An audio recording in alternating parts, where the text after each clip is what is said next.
और हम आपको बता दें, देवस्थानम बोर्ड को लेकर आज एक बड़ी घोषणा की गई है। सीएम धामी ने आज एक बड़ा ऐलान करते हुए देवस्थानम बोर्ड को भंग करने का फैसला किया। सीएम धामी ने कहा कि हमने देवस्थानम बोर्ड को लेकर विभिन्न तीर्थों, संगठन, पुरोहित, पंडा समाज के लोगों से, सामाजिक संगठनों और जनप्रतिनिधियों से बात की और सुझाव के बाद अब विचार करते हुए हमारी सरकार ने निर्णय लिया है कि हम इस अधिनियम को वापस ले रहे हैं। सीएम धामी ने कहा कि एक उच्च स्तरीय समिति बनाई गई थी, उस कमेटी ने भी अपनी रिपोर्ट दे दी है। आगे चलकर सभी से बात कर उत्तराखंड के विकास के लिए काम करेंगे।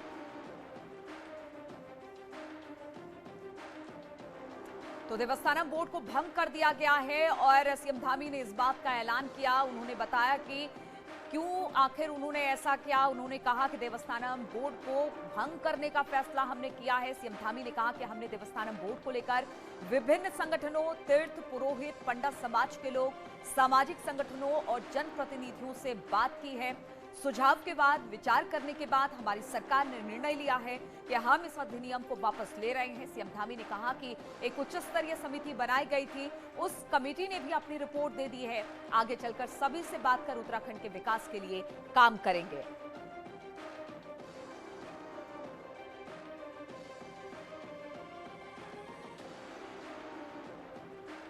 और इसी पर बातचीत करने के लिए दीपांकर इस वक्त हमारे साथ जुड़ गए हैं और दीपांकर के साथ कांग्रेस नेता हरीश रावत भी हमारे साथ जुड़े हुए हैं। इसलिए दीपांकर, आज जिस तरह से सरकार ने देवस्थानम बोर्ड को भंग करने का फैसला ले लिया, हालांकि कुछ प्रोसेस बाकी है और इसके बाद पूरी तरह से देवस्थानम बोर्ड भंग कर दिया जाएगा, इस पर क्या प्रतिक्रिया हरीश रावत की? बिल्कुल नीलू, एक्ट भी वापस होगा, बोर्ड भी भंग होगा और लंबे वक्त से इसकी मांग थी। खुद हरीश रावत जब कुछ दिनों पहले केदारनाथ गए थे तो उन्होंने वहां पर घोषणा की थी कि मैं इसे यहीं पर इसे भंग करने की घोषणा करता हूं। इलेक्शन कैंपेन कमेटी के चेयरमैन हैं, एक्स सीएम हैं, बहुत कुछ। इसका क्या असर कांग्रेस में देखने को मिलेगा? सर, आखिरकार मुख्यमंत्री ने वो फैसला कर दिया जिसकी उम्मीद पुरोहित करते थे और आप जिसको 2022 में करने वाले थे। देखिए, ये तीर्थ पुरोहितों, स्टेक होल्डर्स की और प्रतिपक्ष की जो सामूहिक रूप से कांग्रेस के नेतृत्व में तीर्थ पुरोहित की लड़ाई में उनके साथ खड़ा था, ये उनकी जीत है, उत्तराखंड के जनमानस की जीत है और ये भाजपा के कमजोर मनोबल की एक और हार है। चुनाव जो सामने हैं उसमें आसन हार को देख करके घबराई हुई सरकार का निर्णय है, जिसको ये 2 साल तक छाती ठोक करके कहते रहे कि हमने बनाया है और राज्य के हित में बनाया है, विकास के हित में बनाया है, अपने मंदिरों और उनकी परंपराओं के हित में बनाया है, अंतों को तो वापस लेना पड़ा। या तो कारण बताएं, अभी मुख्यमंत्री ने कोई कारण तो बताया नहीं है। और भाजपा का प्रचार तंत्र जिस तरीके से ये कह रहा है कि ये हमने एक उचित कदम उठाया है, ये कदम घबराई हुई सरकार का कदम है। जिस तरीके से 3 काले कानून वापस लिए गए हैं, उसी तरीके से ये देवस्थानम बोर्ड भी भंग किया गया है। और मैं समझता हूँ जब विधानसभा के सामने वो एक्ट लेकर के, विधेयक लेकर के आएंगे तो उस समय बहुत सारी बातें क्लियर हो जाएंगी कि क्यों बनाया गया था और क्यों अब भंग करना पड़ा। एक सवाल अब ये होगा कि बीजेपी ने बनाया, बीजेपी ने ही भंग कर दिया, पुरोहित भी बीजेपी के कहीं ना कहीं सपोर्टर माने जाते हैं, तो अब बीजेपी ये दिखाएगी कि हमें इसका नुकसान नहीं होगा और कांग्रेस जो क्रेडिट लेना चाहती थी वो क्रेडिट आपसे छिन गया, ऐसा हुआ है? क्रेडिट छीनने का कोई सवाल ही नहीं। कांग्रेस ने उनकी विफलता को उजागर किया और स्पष्ट तौर पर एक नीतिगत निर्णय दिया। पहले दिन, जिस दिन विधानसभा में ये विधेयक लेकर के आए, उस दिन हमारे विधायक मनोज रावत जी ने स्पष्ट तौर पर पार्टी की तरफ बोलते हुए इसका विरोध किया और पार्टी ने जो कुछ कहा गया उसको इंडोर्स किया और उसके बाद हम सड़कों पर भी उतरे, हर तरीके से हमने बयान दिया। और बल्कि कांग्रेस ने तो ये तक कहा कि हमारी तरफ से ये देवस्थानम बोर्ड इज़ नो मोर, ये भंग है, ख़त्म है। और पार्टी ने इस बात को, हमारे नेतागणों ने स्पष्ट तौर पर कहा कि हम सत्ता में आएंगे तो पहले एक्ट के रूप में देवस्थानम बोर्ड को भंग कर देंगे। तो आप कांग्रेस के दबाव में लिया गया निर्णय मानिए या जनमत के निर्णय दबाव में लिया गया निर्णय मानिए या घबराई हुई चुनाव के परिणामों से डरी हुई सरकार का निर्णय मानिए, कुछ भी मानिए, तो किसी तरीके से भी इसका राजनीतिक फायदा भाजपा को नहीं होने जा रहा। हाँ, जो मिडिल ऑफ द रोड थे उनके समझ में ये जरूर आ गया है इस निर्णय के बाद, यार हमने कैसे लोगों को सरकार सौंप दी जो 2 साल तक एक कानून को ठीक बताने के बाद और उसको लागू करने के बाद अंतोगत्वा जो है उसको भंग करते हैं। तो लोगों को उनके विवेक पर जरूर अब एक गहरा विश्वास हो गया है। नहीं, इसमें 2 बातें और रही। जब तीरथ सिंह रावत आए उन्होंने कहा पुनर्विचार होगा, पुष्कर सिंह धामी का पुनर्विचार होगा, उन्होंने आज इसके वापस लेने की घोषणा भी कर दी। त्रिवेंद्र सिंह रावत चाहते थे कि ये रहे और बने, सतपाल महाराज जो पर्यटन मंत्री थे चाहते थे रहे और बने। ये किसके लिए सेटबैक, किसके लिए, त्रिवेंद्र सिंह रावत और सतपाल महाराज के लिए या पूरी बीजेपी के लिए? ये पूरी बीजेपी के लिए, ये उनके मानसिक दिवालीपन का प्रतीक है। कोई विधेयक जो है एक व्यक्ति नहीं लाता है, इसको पूरी सरकार लेकर के आती है और सरकार में सामूहिकता होती है। त्रिवेंद्र सिंह उस सामूहिकता को रिप्रेजेंट कर रहे थे मुख्यमंत्री के रूप में, और सांस्कृतिक मंत्री के रूप में धर्म पुरुष, संस्कृति पुरुष, क्या क्या पुरुष कहूँ, श्री सतपाल महाराज जी कह रहे थे। और अनंतोगत्वा न त्रिवेंद्र सिंह जी की बात रही, न धर्म पुरुष की बात रही, और जो उन्होंने अधर्म का कार्य किया था वो अधर्म अंत में पराजित हुआ। सर, पुरोहित कहाँ जाएगा? अब वो ये चाहता था कि हम कांग्रेस को वोट करेंगे, माना जा रहा था कि इसका असर कई सीटों पर भी होगा। आपको लगता है कि अब इलेक्शन में कोई फैक्टर रह पाया है? ये इलेक्शन में देखो फैक्टर रहेगा नहीं रहेगा, तो बहुत सारी चीजें आती हैं सामने। जो है कोई एक बात से कोई फैक्टर बनता बिगड़ता नहीं है, और लोगों को ये पूरा विश्वास हो गया पूरे उत्तराखंड को कि साहब ये भाजपा जो है बहुत ही बिना सोच समझ करके निर्णय लेने वाली पार्टी है, इनके हाथों में उत्तराखंड सुरक्षित नहीं है। ये जब कानून बनाते वक्त इतने महत्वपूर्ण विषय पर जो संस्कृति से संबंधित और आध्यात्म से संबंधित चीज़ें हैं उन पर भी जब इस तरीके के कानून बनाते हैं जिसमें अनंतोगत्वा इनको भंग करना पड़ता है, तो भैया इनके हाथ में उत्तराखंड देकर। बिल्कुल, बहुत बहुत शुक्रिया आपका दीपांकर, और हरीश रावत जी का भी बहुत बहुत शुक्रिया हमारे साथ जुड़ने के लिए। और उस वक्त सीधे रुख करेंगे लखनऊ का, जहां पर सीएम योगी कुछ कह रहे हैं। आइए सुनते हैं उनको। उत्तर प्रदेश विधानसभा चुनाव के पूर्व एक यात्रा निकाली गई जिसको लेकर के आज संगठन ने यह यात्रा पर विस्तृत कार्य योजना बनाने के दृष्टि इस चर्चा के लिए आप सबको यहाँ पर आमंत्रित किया है।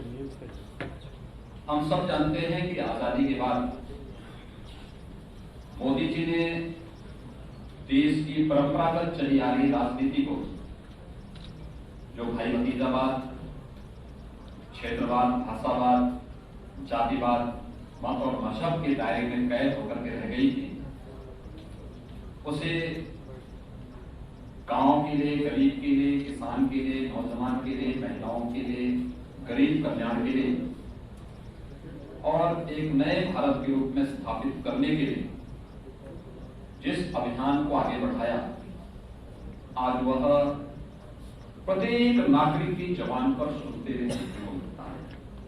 मुझे आश्चर्य कर रहा हूं जब मीडिया वर्तमान में किसी व्यक्ति के प्रति पूछता तो भले ही राजनीतिक दलों के लोग न बोल रहे हों, लेकिन एक कॉमन मैन केंद्र सरकार और प्रधानमंत्री मोदी जी की गरीब कल्याण योजनाओं की मुक्त कंठ से सराहना करता है। जितना कार्य हुआ है और जो उपलब्धियां हासिल की है, स्वाभाविक रूप से केंद्र सरकार के द्वारा योजनाएं बनाना, राज्य सरकार के द्वारा उन योजनाओं के साथ जुड़ना और जुड़ने के साथ साथ अंतिम पायदान पर बैठे हुए व्यक्ति तक उन योजनाओं को पहुंचाने का कार्य करना। 2017 के पहले जो उत्तर प्रदेश इन सभी योजनाओं में 17, 25, 30 या 36वें स्थान पर रहता था, आज केंद्र सरकार की लगभग 50 ऐसी योजनाएं हैं जिनपे उत्तर प्रदेश नंबर 1 पर है। उत्तर प्रदेश के पास उपलब्धि है। इस उपलब्धियों का मतलब उत्तर प्रदेश ने उतने लाभार्थियों तक सफलतापूर्वक योजनाओं को पहुंचाया है। तो स्वाभाविक रूप से चाहे वह गरीब कल्याणकारी योजनाएं हो, 2017 के पहले उत्तर प्रदेश की कानून व्यवस्था की स्थिति किस हाल में, किस रूप में बदहाल थी, और उन त्योहारों के पहले दंगे होते थे, जब मर्जी आती थी पूरी व्यवस्था को बंधक बना करके दंगाई रखते थे और सत्ता का संरक्षण नहीं प्राप्त होता था। पेशेवर अपराधी और माफिया किस हद तक जाकर के प्रदेश में तबाही मचाए थे, ये किसी से छुपा हुआ नहीं। आज प्रदेश की कानून व्यवस्था एक नजीर बनी हुई है। ऐसे ही इंफ्रास्ट्रक्चर डेवलपमेंट के लिए 1947 से लेकर 2017 तक उत्तर प्रदेश में 1.5 एक्सप्रेसवे बन पाए थे और वर्तमान में 6 एक्सप्रेसवे के साथ उत्तर प्रदेश कार्य कर रहा है। 2017 के पहले उत्तर प्रदेश के अंदर मेट्रो का काम 2 सिटी में चल रहा था। आज 4 सिटी में मेट्रो सफलतापूर्वक संचालित हो रही है। कानपुर में भी अगले महीने प्रधानमंत्री जी के कर कमलों से मेट्रो का संचालन होने जा रहा है। आगरा में युद्ध स्तर पर कार्य चल रहा है। 1947 से 2017 तक प्रदेश में केवल 12 मेडिकल कॉलेज बन पाए थे। आज प्रदेश में 33 नए मेडिकल कॉलेज बन रहे हैं, जिनमें 17 हम लोग पिछले 4.5 वर्ष के अंदर संचालित भी कर चुके हैं। 2 नए एम्स बने हैं। प्रदेश के अंदर हेल्थ इंफ्रास्ट्रक्चर का अंदाजा इसी से आप लगा सकते हैं कि जिस प्रदेश को देश के विकास में बाधक माना जाता था, जो हर एक क्षेत्र में न केवल एक नई बढ़त के साथ आगे बढ़ रहा है, बल्कि कोरोना के बेहतरीन प्रबंधन का एक उदाहरण भी प्रस्तुत किया है। जब केंद्र और प्रदेश सरकार एक विचारधारा की एक पार्टी की होती है तो डबल इंजन की सरकार का लाभ कैसे प्राप्त होता है, ये हम सब के सामने है। और उसी बात को लेकर के, अपनी उपलब्धियों को लेकर के, गरीब कल्याणकारी योजनाओं हो, इंफ्रास्ट्रक्चर डेवलपमेंट का हो, रोजगार के मुद्दे को लेकर के, सुरक्षा का एक बेहतर वातावरण के मुद्दे को लेकर, या फिर आस्था के सम्मान के मुद्दे को लेकर लोग अयोध्या नहीं जाना चाहते थे। आज से राम जन्मभूमि मंदिर निर्माण का कार्य प्रारंभ होने के बाद हरेक व्यक्ति काशी एक नए कलेवर और एक नई काया के साथ विश्व पटल पर छाती हुई दिखाई दे रही है। प्रयागराज का कुंभ, दिव्य और भव्य कुंभ की परंपरागत उन व्यवस्थाओं में जिसमें गंदगी दिखती थी, अव्यवस्था दिखती थी, असुरक्षा का भाव दिखता था, आज सुरक्षा, सुव्यवस्था और स्वच्छता का एक नया मानक स्थापित करके दिव्य और भव्य कुंभ के रूप में स्थापित होता है। आस्था का सम्मान 700 से अधिक स्थलों को प्रदेश के अंदर पर्यटन विकास की दृष्टि से विकसित करने की कार्रवाई।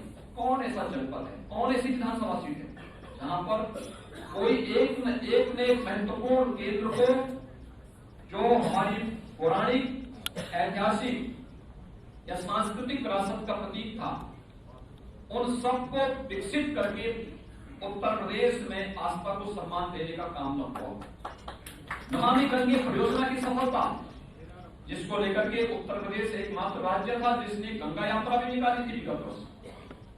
ये तमाम चीजें हैं, इनको लेकर के अधिक से अधिक लोगों तक हम पहुंच सके, अपनी बात को रख सके। हम जानते हैं जनप्रतिनिधि अपनी बात को बोलता है, मीडिया हमारी बातों को कवर करके जनता तक पहुंचाने का कार्य करता है, लेकिन जब हम 2017 में यात्रा निकाले थे तब उस समय की सरकार की विफलता पर हम लोग लगातार बोलते थे। उस विफलता को हमने सफलता में कैसे बदला है, आज की उपलब्धियों को लेकर के जाने का गौरव भारतीय जनता पार्टी के एक पदाधिकारी को देश की 25 करोड़ जनता के बीच में जाने का अवसर प्राप्त हो रहा है। और इसी को लेकर के संगठन ने एक कार्य योजना बनाई है। यद्यपि हम निकालने के लिए यात्रा भी निकाल सकते हैं, 25 करोड़ की आबादी में एक समय सीमा के अंदर इस पूरे कार्यक्रम को अधिक से अधिक लोगों तक पहुंचाने के लिए आवश्यक है कि 6 क्षेत्र हैं, 6 क्षेत्रों में 6 यात्रा निकल करके और अंत में उसका एक बड़ा महासंगम के रूप में प्रदेश की राजधानी लखनऊ में कार्यक्रम को कैसे बड़े भव्य रूप से इस कार्यक्रम को आयोजित करना है, इन सब पर विस्तृत चर्चा करने के लिए आज हम यहाँ पर बैठे हैं। और मुझे प्रसन्नता है कि संगठन ने जो अपनी कार्य योजना बनाई, बहुत व्यवस्थित रूप से इसको आगे बढ़ाने का कार्य कर रहे हैं। प्रदेश अध्यक्ष जी और प्रदेश के संगठन महामंत्री जी इस दिशा में व्यापक अध्ययन करके, शोध करके, चर्चाएं करके, विचार अलग अलग फोरम में विचार विमर्श करते हुए इसकी जो कार्य योजना बनाई है उसी को फाइनल स्टेज देने के लिए आज ये बैठक यहाँ पर आयोजित की गई है। और मुझे विश्वास है कि आप सभी लोग अभी से अपने अपने कार्य क्षेत्र में जाकर के इसकी व्यापक तैयारी करना, व्यापक कार्य योजना को आगे बढ़ाना और फिर सफलता पर उसको आगे बढ़ाने की कार्रवाई करना, क्योंकि जनता उतावली है भारतीय जनता पार्टी की उपलब्धियों के साथ जुड़ने की और हम उसको जोड़ सके, क्योंकि यह यात्रा जाति, वंश, परिवारवाद की दीवारों को तोड़ते हुए प्रदेश के अंदर विकास और राष्ट्रवाद की इस अलग को गांव-गांव और घर-घर तक पहुंचाने का एक अभियान होगा भारतीय जनता पार्टी का। और उस अभियान के साथ जुड़ने का हम सबको बहुत होनी चाहिए। इस विश्वास के साथ मैं इस अवसर पर एक बार फिर से मंचस्थ अपने प्रदेश के जो चुनाव के प्रभारी हैं माननीय केंद्रीय मंत्री माननीय श्री धर्मेंद्र प्रधान जी का, अन्य सम्मानित गणमान्य अतिथियों का, आप सभी उपस्थित पदाधिकारियों का एक बार फिर से स्वागत और अभिनंदन करता हूं। धन्यवाद। जय हिंद। लखनऊ में बीजेपी की अहम बैठक चल रही थी जिसमें आप सीएम योगी को सुन रहे थे। उन्होंने विकास की बातें कही। उन्होंने कहा कि प्रदेश सरकार हमेशा विकास के साथ ही उत्तर प्रदेश को आगे लेकर जा रही है और जहां तक 2022 के चुनाव की बात है जिसको लेकर ये अहम बैठक है, उसमें भी कोशिश यही होगी कि हर जनमानस को पार्टी के साथ जोड़ा जाए और चुनाव में उतरा जाए। तो मिशन 2022 पर बीजेपी की ये बैठक थी जिसमें सीएम योगी बात कर रहे थे। उन्होंने कहा कि किस तरह से विकास प्रदेश में हुआ है, मेट्रो की बात की।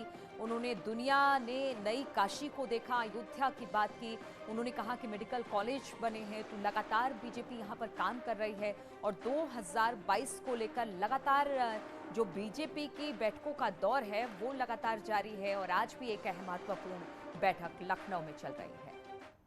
रुकेंगे छोटे से ब्रेक के लिए, फौरन लौटते हैं।